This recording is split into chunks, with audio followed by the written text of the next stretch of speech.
नमस्कार, मैं हूं आशीष चित्रांशी और आप देख रहे हैं द न्यूज लॉन्चर। महाराष्ट्र में मोदी का खेल अब खतरनाक मोड़ पर पहुंच गया है और खतरनाक नहीं, इसको जानलेवा अगर कहें तो भी गलत नहीं होगा। जानलेवा मुकाम पर पहुंच गया है।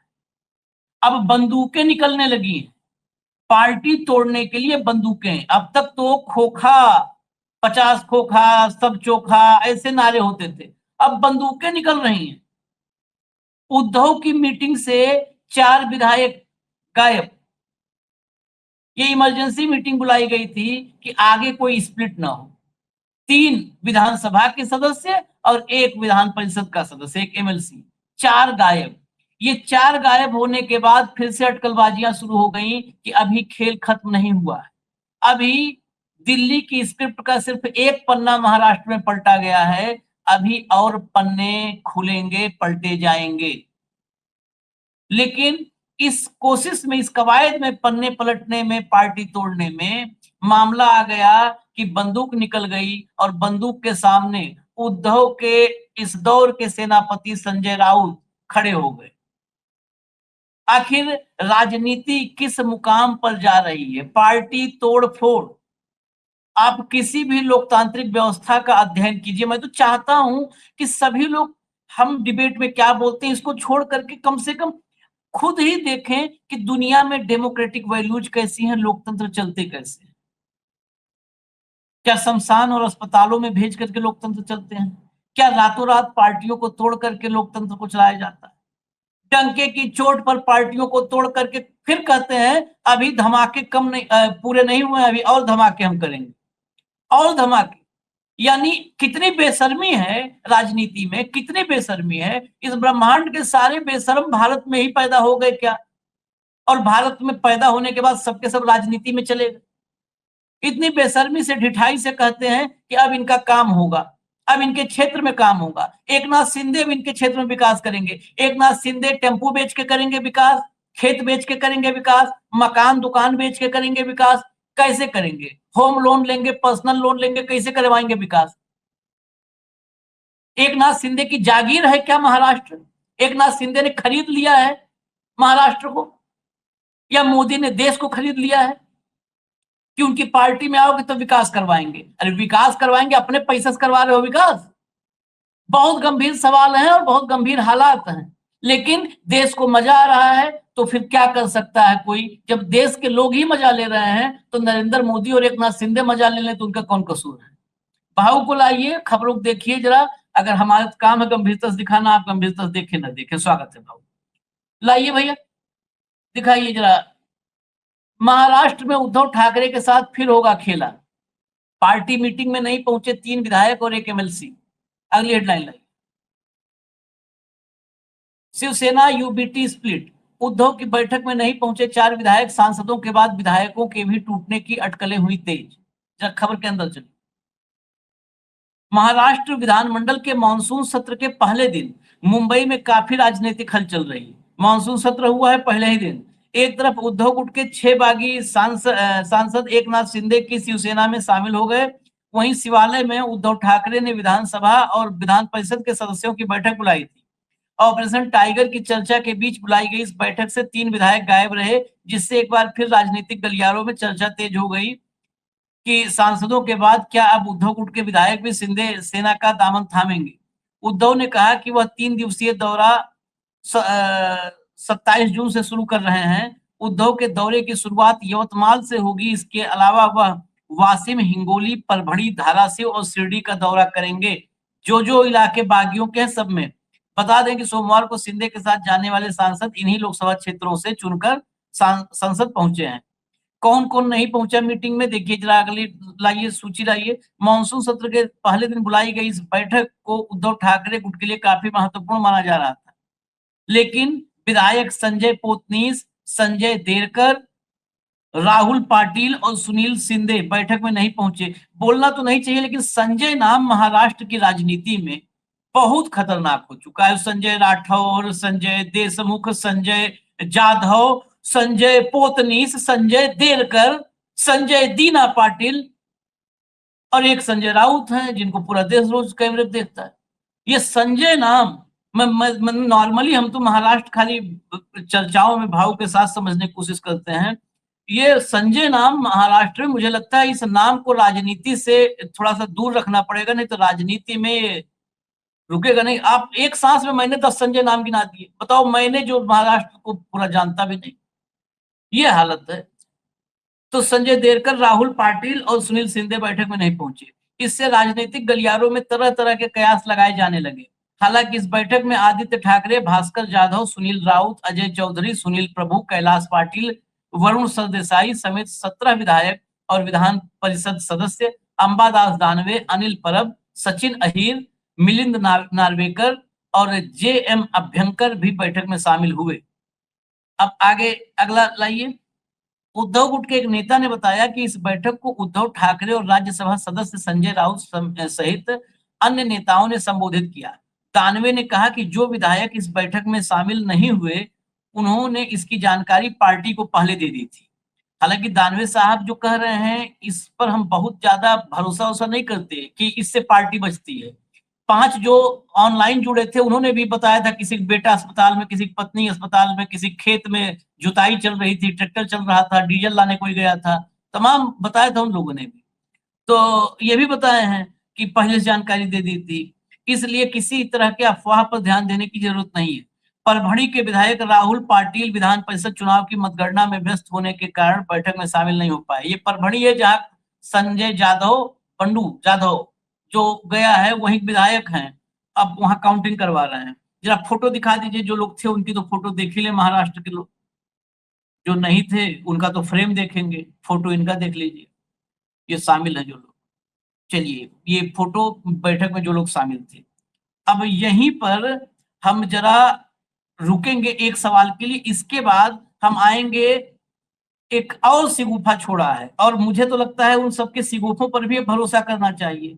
वो कह रहे हैं कि एक 7वां सांसद भी 6 के बाद एक 7वां भी साइन किया था, लेकिन 7वें की डिमांड कुछ ऐसी थी कि शिंदे ने मना कर दिया उसको, और वो उद्धव ठाकरे का बड़ा खास है। मतलब ये 6 नहीं 7 सांसद थे।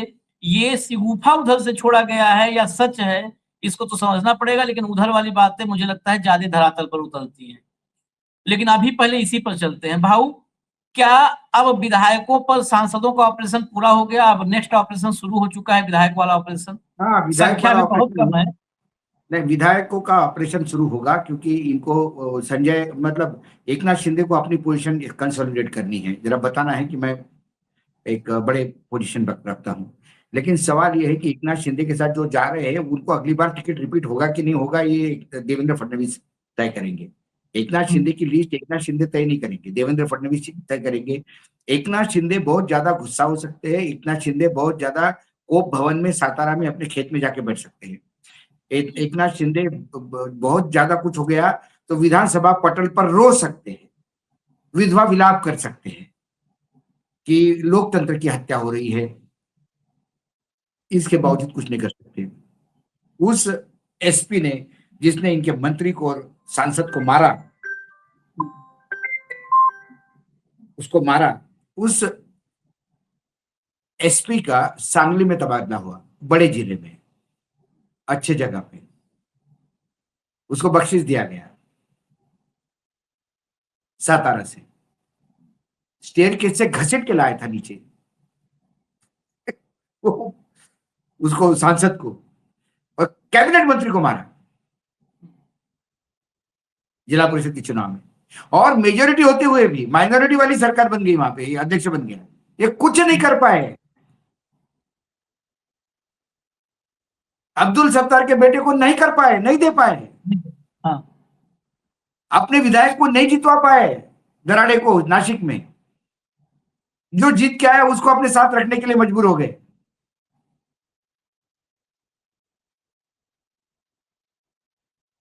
ये एकनाथ शिंदे का प्रोफाइल है। इससे ज्यादा अराजकता नहीं हो सकती कि राज्य का उप मुख्यमंत्री, जिसके पार्टी के भरोसे केंद्र राज्य में मुख्यमंत्री है देवेंद्र फडणवीस, वो देवेंद्र फडणवीस से बगल में खड़ा होकर कहता है कि लोकतंत्र की हत्या हो रही है, स्पीकर साहब बचाइए। ये दयनीय हालत एकनाथ शिंदे की है। और वो कहता है कि ऑपरेशन टाइगर। अरे ऑपरेशन टाइगर, तुम खुद ही रो रहे हो, भीख मांग रहे हो डूब के हुए हिरण जैसे, और अपने आप को टाइगर कहते हो।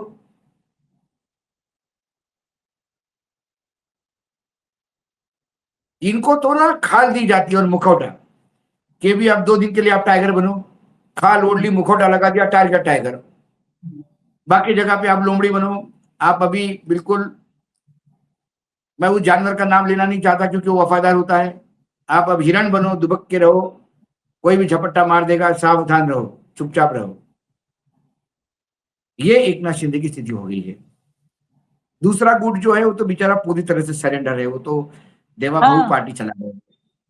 उनमें तो देवा भाऊ तय करते हैं क्या करना क्या नहीं करना। बस सुनेत्रा जी और उनके 2 बेटे, इनकी चिंता देवा भाऊ करे, बाद में पार्टी समर्पण। इस स्थिति में अजीत पवार की पार्टी, सही मायने में अजीत पवार शेर थे, साथ में भी गए तो अपने टर्म पे गए, और काम भी करते थे तो अपने टर्म पे करते थे। उनको रोना नहीं पड़ा, उन्होंने जो मांगा वो लिया है।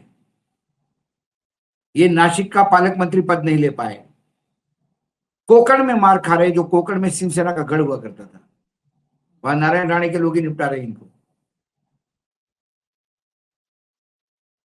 अरे आपने आपको टाइगर करते, ऑपरेशन टाइगर, तो हम कहें जब टाइगर का ऑपरेशन होता है तो पूरा ही होता है, तो फिर वहां पे सत्तार के लिए भी टिकट लेते, यहां पे भी जितवा लेते अपना उम्मीदवार।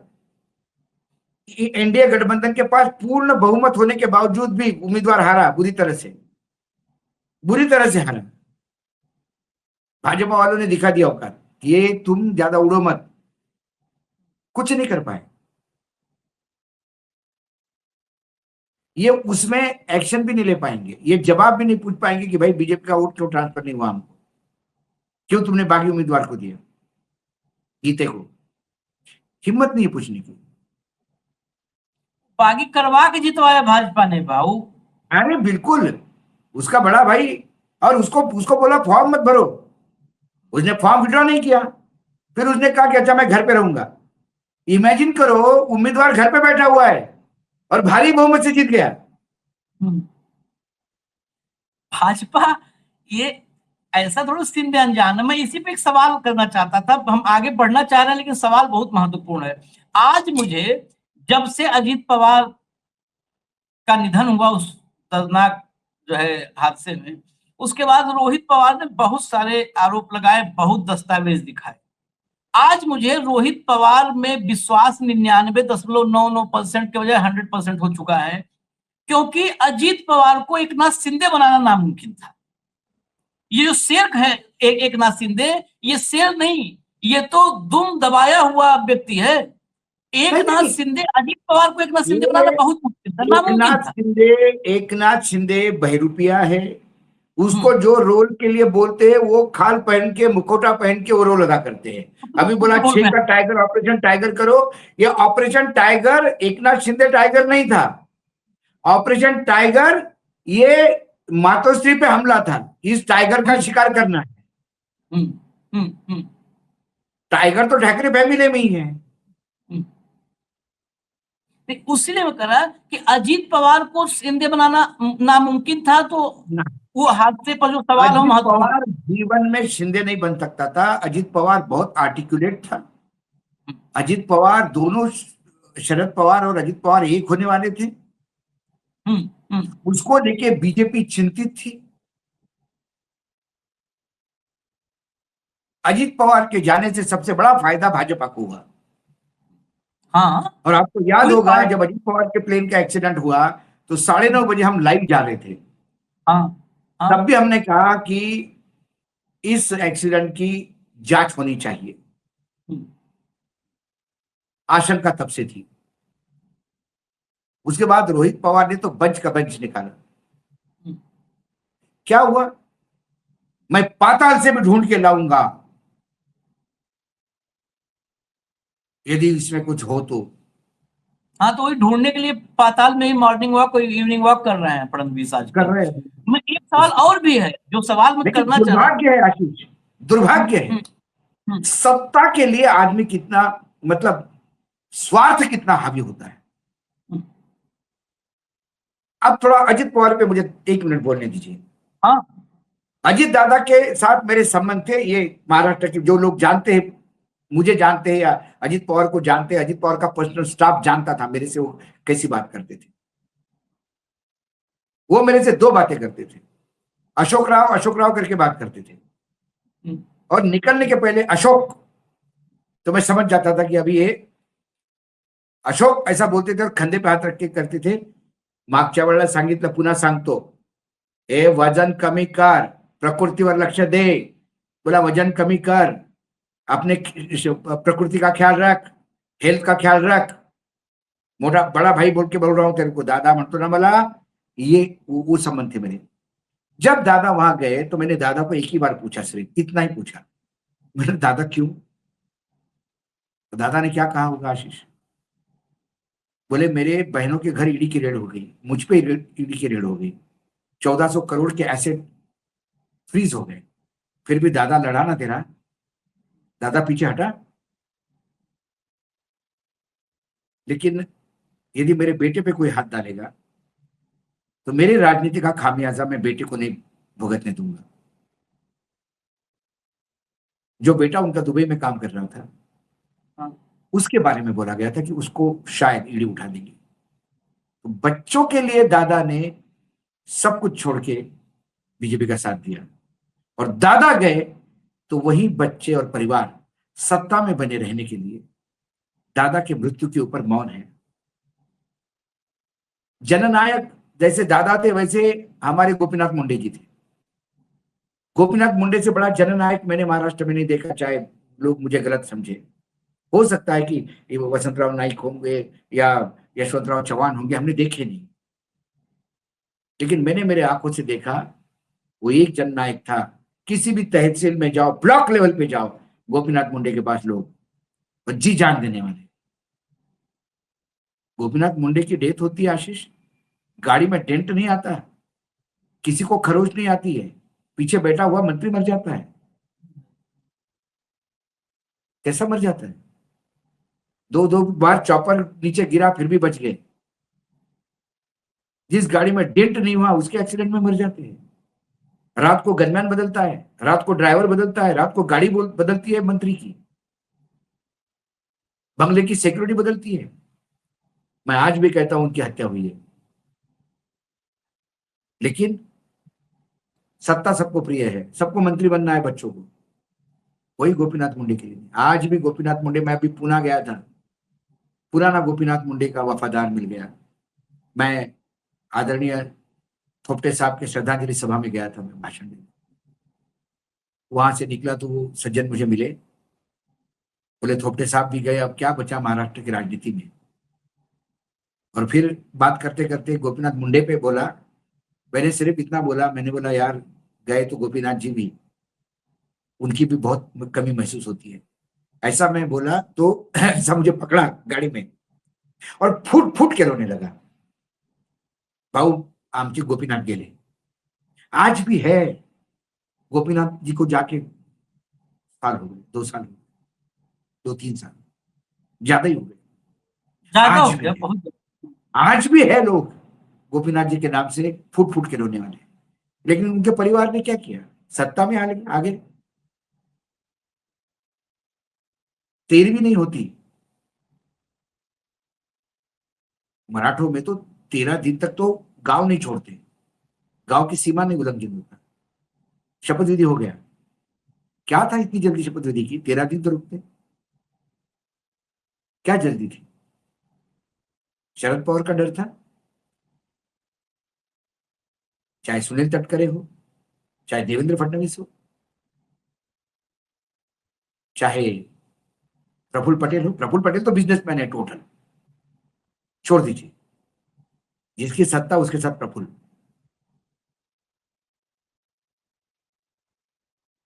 क्या हुआ? दादा के साथ कोई नहीं, दादा के साथ लाखों कार्यकर्ताओं के सिर्फ आंसू हैं और कोई नहीं,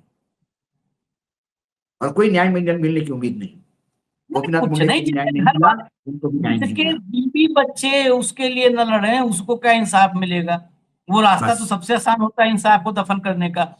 कुल मिलाकर के हम आगे बढ़े। मैं शिंदे को लेकर के, जो शिंदे को लेकर नहीं, के महाराष्ट्र में तमाम बड़े बड़े जो आदमी राजनीतिक, डर के गया, एक उसके एक निजी स्टाफ में सचिन जोशी को नोटिस मिला और वो भाजपा।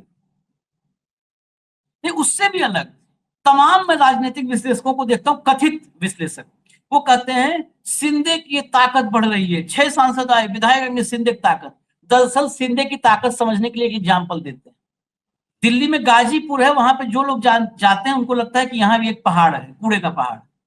जो उधर से गुजरता है जानता है, उसको लगता है नया नया आदमी को कि ये देखो यहाँ भी पहाड़ है, दिल्ली में भी एक पहाड़ है, वो कूड़े का पहाड़ है।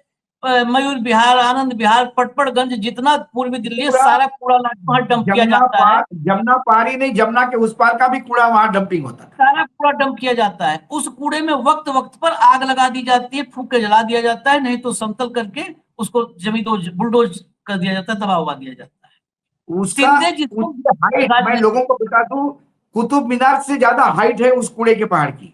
ज्यादा हाइट, तो शिंदे की शिवसेना, जिसमें तमाम कथित राजनीतिक विश्लेषक, मुझे, मैं नहीं उन पर करना चाहता, लेकिन मुझे लगता है कि थोड़ा बहुत राजनीति समझता हूं, शिंदे की पार्टी को गाजीपुर का कूड़ादान, कूड़ा घर बना दिया है भाजपा ने, क्योंकि वो कूड़ा अपने पास लाएंगे तो उस कूड़े को डिस्पोज आप कैसे करना है उसका उपाय नहीं होगा, मुश्किल होगा। तो ऐसे जगह उस कूड़े को रखो, जब चाहो माचिस की तीली लगा दो, स्वाहा, जब चाहो बुलडोजर चला के समतल कर दो, उनको प्लेन कर दो, खत्म हो जाएंगे, प्लेन कर दो, चला दो, रगड़ दो, एक लाइन से भूसा जैसे फैला दो। वो बुलडोज करने के लिए और फूकने के लिए ये जितने गए हैं, ये दीना से लेके और मदीना तक, ये उठा ले, जो बंदूक ढूंढ रहे हैं ना, बड़ा बंदूकची बने हैं सब, ये बुलेलची बंदूकची बन रहे हैं, इन सबको गुमान हो गया सत्ता के अहंकार, सत्तम जाते ही बंदूक आ गए इनके हाथ में। ये सब के सब कूड़ेदान में गए हैं, कूड़ेदान में। और जो विश्लेषक बता रहे हैं वो कूड़ेदान की बदबू को ही कन्नौज का इत्र समझ रहे हैं, जो विश्लेषक अपने आप को बताते हैं ना राजनीतिक विश्लेषक, वो गाजीपुर कूड़े, कूड़ा मंडी का कूड़ा, कूड़े के पहाड़ की बदबू को कन्नौज का इत्र बता करके बेच रहे हैं पत्रकारिता। अब हम आगे चलते हैं, जरा लाइए अगले खबर पे आइए, अगली खबर पर। 7वें सांसद ने भी कागज पर साइन किए थे। शिवसेना एमपी का दावा, वो उद्धव ठाकरे के बगल में बैठता है। जरा खबर के भीतर चलो,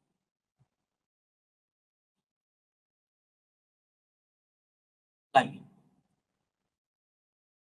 महाराष्ट्र के उप मुख्यमंत्री एकनाथ शिंदे की मौजूदगी में उद्धव ठाकरे के सभी 6 बागी सांसद शिवसेना में शामिल हो गए। इस मौके पर शिवसेना सांसद रामदास कदम ने चौंकाने वाला दावा किया कि इन 6 सांसदों के अलावा एक और सांसद शिंदे गुट ज्वाइन करना चाहता था, लेकिन एकनाथ शिंदे ने उसे मना कर दिया। क्यों मना किया, आगे चलिए। रामदास कदम ने दावा किया कि एक 7वें सांसद ने भी कागज पर हस्ताक्षर किए थे, लेकिन उन्होंने कैबिनेट पद की मांग की, जिसे एकनाथ शिंदे ने ठुकरा दिया। इसके बाद वे वापस चले गए। मैं उनका नाम नहीं लूंगा, लेकिन वे उद्धव ठाकरे के बगल में बैठते हैं। उद्धव ठाकरे के बगल में बैठते हैं का मतलब 2 ही बैठते हैं बगल में, या तो अरविंद सावंत होंगे देखिए, या अनिल देसाई होंगे। देसाई और सावंत हाँ, ये राजनीतिक करियर खत्म करवा लेंगे, शिवसेना उद्धव को नहीं छोड़ेंगे। वाजे के पिता ने जो किया और वाजे ने जो किया, उसके बाद अब कोई ऐसा कह नहीं सकता कि वाजे जा रहा था, वाजे को सेटल कर दिया था हमने। ये दो तो बात भी नहीं करेंगे किसी से, इन दोनों की गारंटी है। तो उनकी अब गारंटी के साथ कई नाम, देखिए कई नाम आएंगे। संजय दिना पाटिल ने कहा कि भाई राज ठाकरे को निपटाने के लिए मेरे बेटी को टिकट दिया कारपोरेशन का। हाँ, हाँ, वस्तुस्थिति यह है कि मतलब इतना बड़ा संजय दिना पाटिल, यदि इतना बड़ा नाम हो तो इंडिपेंडेंट लोकसभा लड़के निकल आए ना।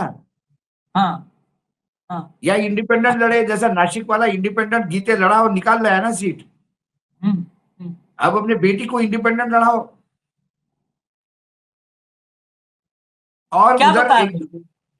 उसने ये ये कहा कह कि रहे भाई, हैं कि हाँ, ये कह रहे हैं कि उद्धव ठाकरे जो है यूबीटी में सिर्फ उद्धव ठाकरे ही राज करते हैं और कोई नहीं।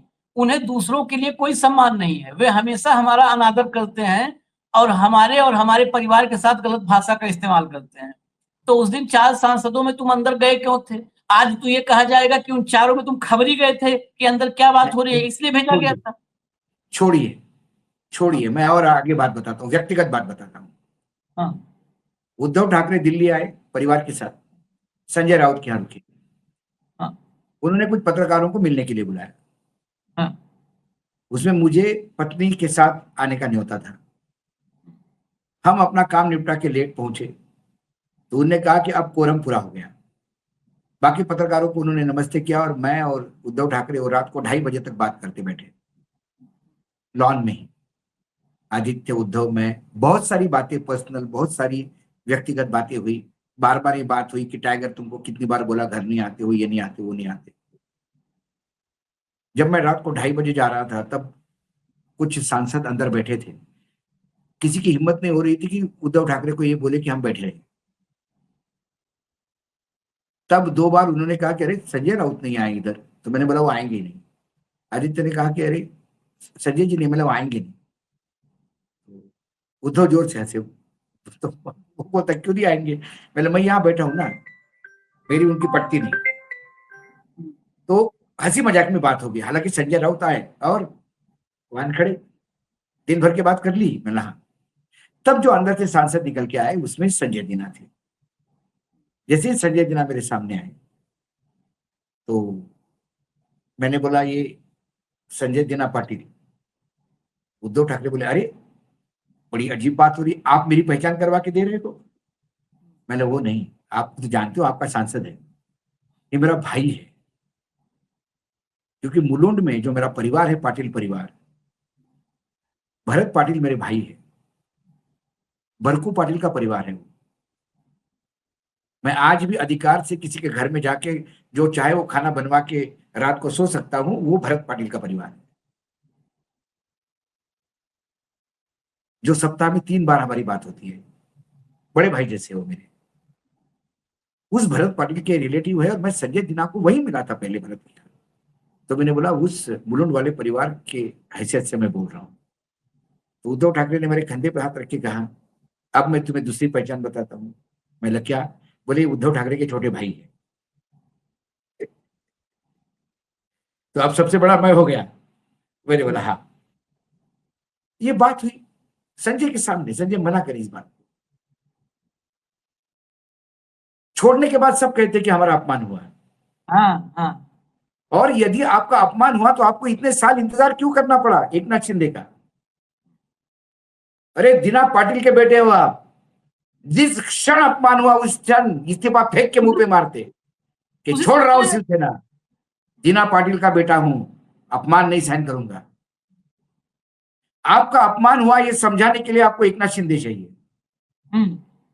और 5 और सांसद इकट्ठा करना चाहिए, तब 6 होंगे तब बताएंगे अपमान होके फिर अपमान हो गया। ये 4 हो जाते, 5 हो जाते तो ठीक है। हाँ, 6 पे अपमान हुआ। ऐसी बात जरा मैं विजुअल दिखा देता हूँ। मैं जानता हूं मेरे इस वक्तव्य से परिवार में मुझे फोन आएंगे, मुझे बात की जाएगी कि पब्लिकली बोलने की क्या जरूरत थी, वो अब संजय का साथ तो देना पड़ेगा, भाई है अपना। सवाल संजय के अच्छे बुरे होने का नहीं, किसी व्यक्तिगत टिप्पणी नहीं है, ये सवाल है भाषा बदलने की। मुझे आज भी अशोक चौहान ठीक लगते हैं कि वो राहुल गांधी के पास गए, रोए कि मुझे जाने दो, मैं जेल नहीं जाना चाहता। चले गए, चुपचाप रहे। उन्होंने राहुल गांधी नालायक है, राहुल गांधी को अक्ल नहीं है, राहुल गांधी कुछ काम नहीं करता, राहुल गांधी का बर्बाद है पार्टी, ऐसा कुछ नहीं बोला। हमको शोषण करता है, हमको तवज्जो नहीं देती, कुत्ते को बिस्किट खिलाता है, कुछ भी नहीं बोला। अरे मैं दुनिया की बात नहीं करता। ये संजय दीना पाटिल मातोश्री की बैठक के बाद, यही संजय दीना पाटिल ने आपको फोन पे बताया, सब मौजूद थे, भाऊ सारे थे, 5 फोन पे थे, एक एक का नाम, कौन फोन पे था, कौन अंदर था, सब बताए। उस दिन बोल देते कि मैं तो गया था अंदर, मैं बहुत अंदर से भरा हुआ हूं, ये उद्धव ठाकरे को सबक सिखा के मानूंगा। उस दिन आकर के उद्धव ठाकरे के लिए शब्द कर दूंगा। यही कहते हैं इसको, हिंदी में दोगलापन कहते हैं, मराठी में क्या कहते हैं? संजय दीना पाटिल तय कर ले। इसको हिंदी में विशुद्ध दोगलापन कहते हैं। जो आदमी उस दिन बोल देता ना कि भाऊ मैं जा रहा हूं, मैं उद्धव को सबक सिखाऊंगा, मेरा अपमान किया उद्धव ने, मैं शेर हूं, उद्धव नहीं शेर है, बता देते। आके बाहर फोन पे बता रहे फलाने हंस थे, फलाने हंस थे, फलाने की बेटी, फलाने का बेटा, सब किसने बताया? संजय दीना पाटिल।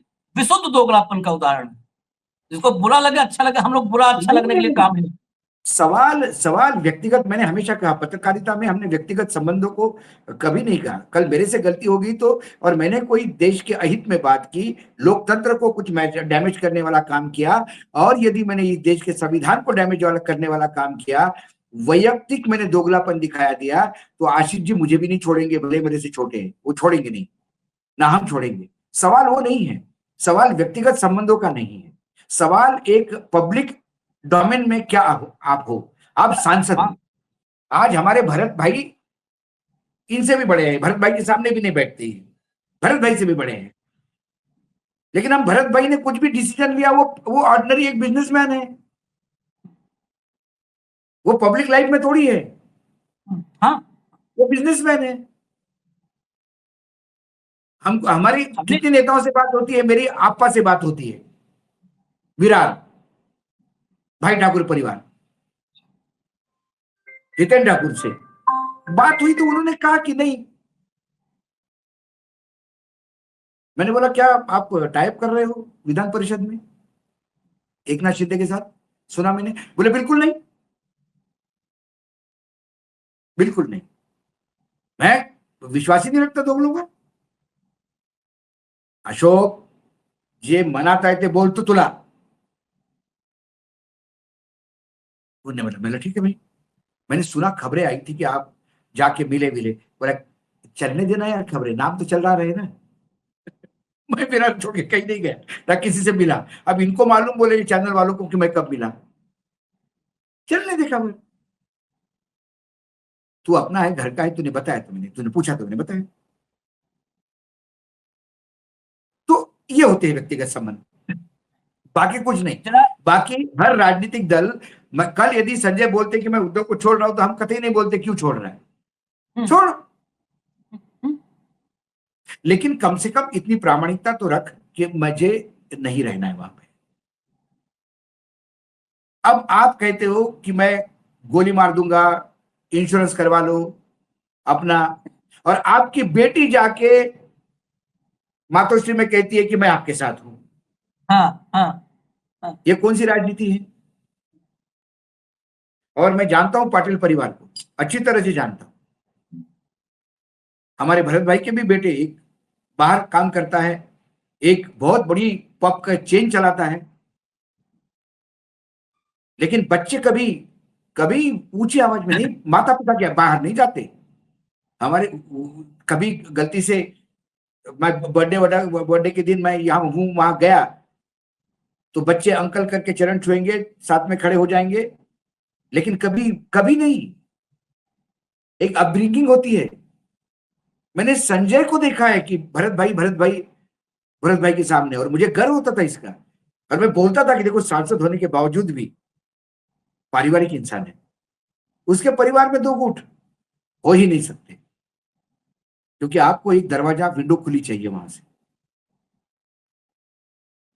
तब जो है, क्या आप स्टेटमेंट पूरा देखिए ना, हमको बुला करके, मैंने जब बोला मुझे बुला के माफी मांग लेते तो मैं वापस आ जाता। अरे गजब है आपकी तो नहीं, इतनी वाकई नहीं, बातों। उसने कहा कि मेरी मेरी एक व्यक्ति से वहां झगड़ा हो गया था, वो हाँ, व्यक्ति को मेरे को सामने बिठा के बात करते, अरे उस दिन जब गए थे मीटिंग में, उसी दिन बोलते उद्धव जी को हाँ, कि उद्धव जी ये 4 लोग हैं, ये एक आदमी है आपके यहाँ बहुत बदतमीजी करता है, उसने मेरे को गालियां दी, आप इसको सेटल करो। तो उद्धव जी बोलते कौन गालियां दी? बोला भाई क्यों गाली दी तूने संजय दिना को, अपने घर का है। ये ये गाली खाए दोगली, तो भी बंदूक निकाल, ये दोगली गाली इसलिए है कि जब मैं बता रहा हूं ना, जब संजय राठौड़ ने कहा था हम इसलिए छोड़ के गए कि बात ही नहीं करते हमसे, संवाद ही नहीं है, उनने वीडियो वो ऑडियो क्लिप रिलीज कर दी। कोविड के टाइम पे उद्धव ठाकरे हर विधायक से बात कर रहा फोन करके, उसने संजय को पूछा, संजय तुझ्याकडे काय चालू आहे तिकडे? म्हणे बस कृपा आहे तुमची, तुम्ही जे करताय ना म्हणे साहेब, अहो लोक देव मानतात तुम्हाला। बोला क्या चल रहा है तुम्हारे यहाँ कोविड का? बोले बिल्कुल कंट्रोल में है, और आपने जो किया है ना कोविड के लिए, लोग आपको भगवान मानने लगे हैं, पूजा करते हैं लोग आपकी। ये संजय राठौड़ का स्टेटमेंट। तो कह रहा चले बात गए नहीं उधर। करते। यही तो है। मतलब मैं ये कहता हूँ खुले बोल के जाओ कि भाई ऐसा है, हमको जाना है, हम एकनाथ शिंदे के लॉयल है, हम एकनाथ शिंदे के साथ जा रहे हैं, बहुत अच्छी बात है। कम से कम एकनाथ शिंदे को पता पड़ना चाहिए उसके लॉयल कौन है। डर के मारे तो लोग साथ में नहीं है। हाँ, तो कल कोई और डराएगा तो इधर से भाग के उधर जाएंगे। एक कहावत है हिंदी में, कह नहीं सकते यहाँ पे।